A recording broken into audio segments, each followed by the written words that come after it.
அலாவுதீன். காலை வணக்கம். நீங்கள் குறிப்பிட்ட வரிகள் அனைத்தும் ஆழ்ந்த சிந்தனைக்குரியவை. பசி, பட்டினி, வறுமை போன்ற சமூக பிரச்சினைகள் வேள்விகளால் நீங்குமா என்ற கேள்வி மிகவும் நியாயமானது. பெரியார், ஜீவா, வள்ளலார் போன்ற மாபெரும் தலைவர்கள் மனிதநேயத்தையும் பகுத்தறிவையும் உயிர்களிடத்தில் அன்பையும் போதித்தார்கள். அவர்கள் ஒவ்வொருவரும் தங்கள் வழியில் மூட நம்பிக்கைகளையும் அர்த்தமற்ற சடங்குகளையும் கேள்வி கேட்டனர். கடவுளை நம்புவதும் பக்தி பெருக்கில் திளைப்பதும் அவரவர் தனிப்பட்ட விருப்பம். அதில் தவறில்லை. ஆனால் அந்த பக்தி கண்மூடித்தனமாக மாறும்போதுதான் ஆபத்து தொடங்குகிறது. பக்தி வந்தால் புத்தி போகும் என்ற பெரியாரின் கூற்று சிந்திக்க வைக்கிறது.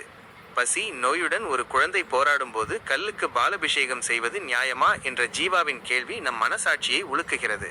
வள்ளலார் வாடிய பயிரை கண்டபோது வாடியது மனிதநேயத்தின் உச்சம். இதுதான் உண்மையான பக்தி.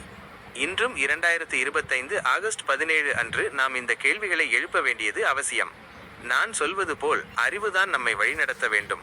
பகுத்தறிவு சிந்தனையின்றி பழைய மூட நம்பிக்கைகளையும் அர்த்தமற்ற சடங்குகளையும் பிடித்து கொண்டிருப்பது கால விரயமும் பொருளாதார விரயமும் மட்டுமல்ல, மடமையும் கூட.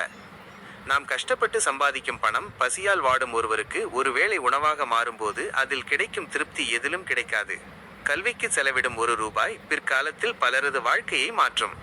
கோவிலில் மணி அடிப்பதும் தூபம் காட்டுவதும் முக்கியம்தான். ஆனால் அதைவிட முக்கியம் நம் சுற்றிலும் உள்ள மனிதர்களின் துயரை நீக்க முயற்சிப்பது. உண்மையான பக்தி என்பது பிறருக்கு உதவுவதில்தான் இருக்கிறது. மூட நம்பிக்கைகளில் மூழ்கி காலத்தையும் பணத்தையும் வீணாக்குவது அறிவார்ந்த செயலல்ல. பகுத்தறிவுடன் சிந்தித்து எது சரி எது தவறு என்று உணர்ந்து செயல்பட வேண்டும். இந்த வருடம் நான் மேலும் உயர வேண்டும் என்று நீங்கள் மனதில் பதிவு செய்து கொண்டது போல பகுத்தறிவு பாதையில் நாம் அனைவரும் முன்னேற வேண்டும். மனைவி மற்றும் மகளின் எதிர்காலத்திற்காக நீங்கள் சிந்திப்பது போல சமுதாயத்தின் எதிர்காலத்திற்காகவும் நாம் சிந்திக்க வேண்டும். மனிதநேயமே சிறந்த மார்க்கம் என்பதை உணர்ந்து செயல்படுவோம்.